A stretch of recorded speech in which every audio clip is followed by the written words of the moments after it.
konsepnya itu gimana dasarnya? Ya, dasar kita ya sesuai dengan fatwa MUI ya Mbak ya. Namanya kan lembaga keuangan syariah gitu ya Mbak. Nah, seperti yang telah dijelaskan di Undang-Undang Perbankan nomor 10 tahun 2020, bank menghimpun dana dari masyarakat dan kemudian menyalurkannya lagi kepada masyarakat dalam bentuk, kalau di konven namanya kredit, kalau di bank syariah namanya pembiayaan Mbak. Jadi konsepnya kita harus tahu dulu akad pembiayaannya itu untuk apa, peruntukannya untuk apa, sehingga kita jelas menyalurkan pembiayaannya sesuai dengan peruntukan dari si nasabahnya, dan itu harus sesuai dengan konsep syariah Mbak. Nah, kita produk-produknya sudah di bukan dilindungi ya, sudah diuji ataupun disertifikasi oleh DPS, Dewan Pembina Syariah. Jadi kita produknya memang sudah sesuai dengan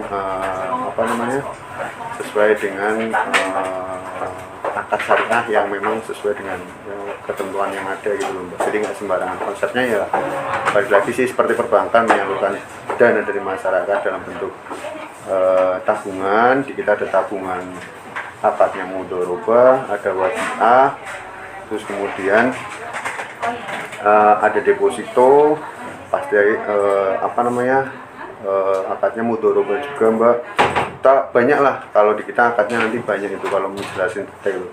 Tapi secara konsep kita memang perbankan syariah yang mengutamakan konsep syariah dalam melaksanakan tugas atau kegiatan bertransaksi atau kegiatan bisnisnya kita sesuai dengan kaidah dasarnya dari Quran sama hadis gitu. Panjang nih. Nanti disimpulkan sendiri aja. Iya. Terus sejarahnya didirikan BSI itu gimana Pak? Nah, jadi gini Mbak, BSI itu sebelumnya kan ada 3 bank Mbak. PT Bank BNI Syariah, PT Bank BRI Syariah, kemudian yang satunya lagi Mandiri Syariah. Nah, dari ketiga bank ini bersepakat ingin memajukan ekonomi syariah biar jauh lebih besar, dan harapan pemerintah juga mungkin ya pengen ada bank syariah yang besar di negara Republik Indonesia ini Mbak. Sehingga digabunglah ketiga bank ini menjadi satu bank namanya Bank Syariah Indonesia. Itu Mbak. Didirikannya kapan Pak? 1 Februari 2021. Itu sudah legal merger ya. Jadi secara legalitas Bank Syariah Indonesia resmi itu terdaftar di Bank Indonesia semenjak 1 Februari 2021. Kalau sumber dananya itu dari mana Pak?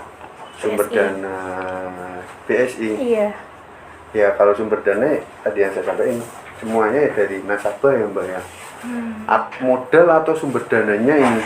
Sumber dananya. Sumber dana awal apa? Kalau dulu kita memang ada, sebelum kita jadi BSI kan masing-masing bank kan ya, dari BNI Syariah, BRI sama Mandiri Syariah itu masing-masing tuh dulunya itu modalnya memang dari induknya masing-masing. Dari BNI ada, dari BRI ada, dari Mandiri juga ada.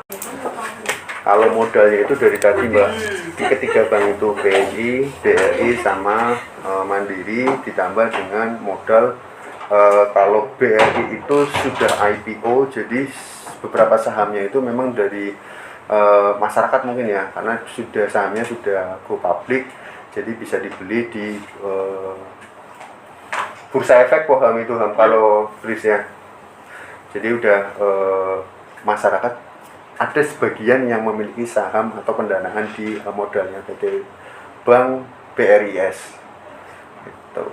Jadi campur Mbak, kalau nanyain pendanaannya ada dari BNI, Mandiri, BRI, sama sebagian kecil ada dari masyarakat Mbak.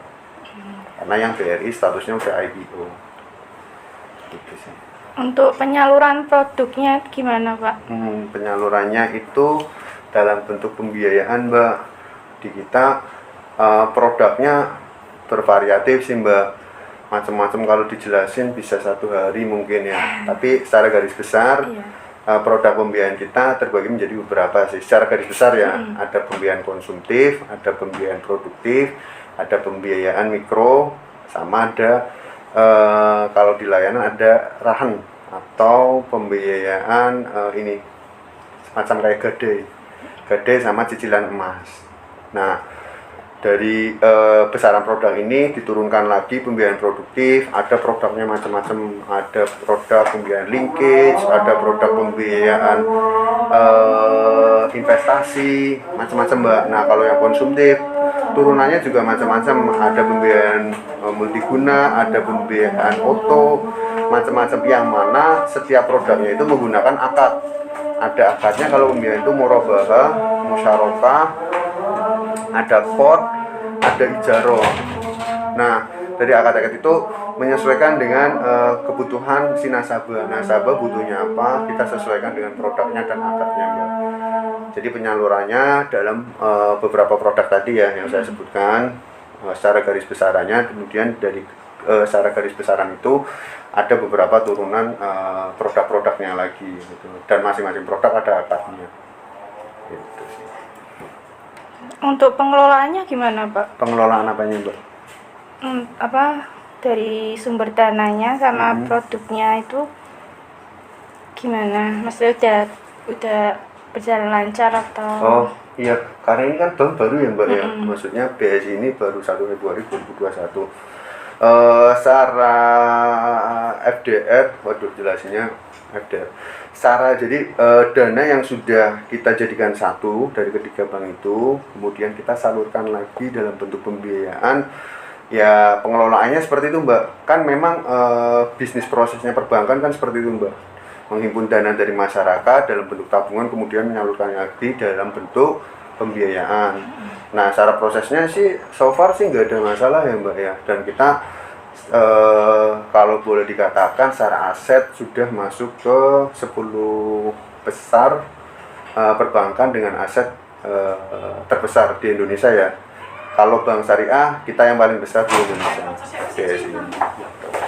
Secara kualitas kita tidak ada masalah sih Mbak, kita termasuk perbankan yang memiliki kualitas cukup bagus karena kita tidak di stop secara ekspansi dari OJK ataupun Bank Indonesia.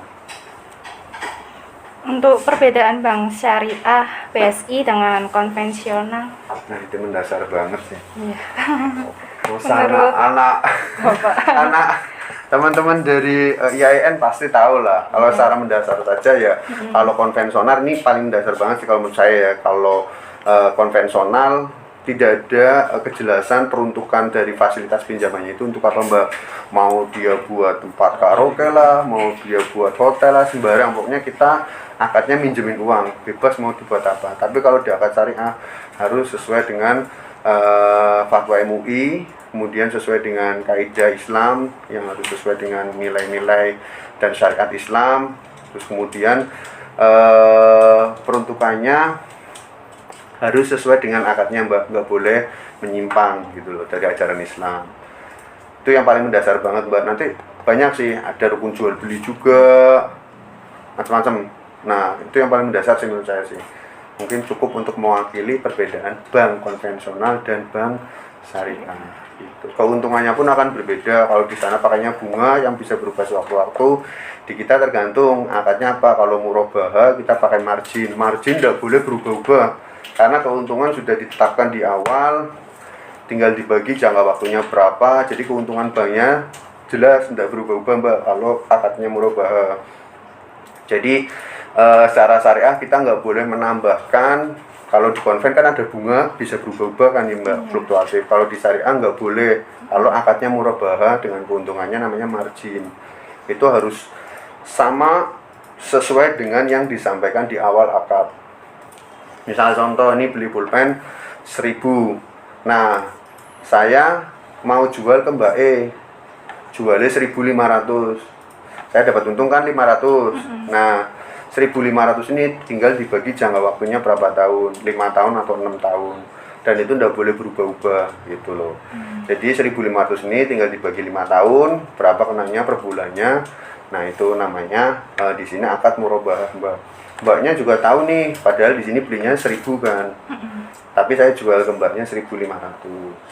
Gitu. Kita sepakat dengan melaksanakan rukun jual beli, ada barang, ada tawar menawar, terus kemudian kita sepakat dengan harga tersebut, tinggal kita kalikan jangka waktunya mau kita bagi jangka waktunya mau berapa tahun.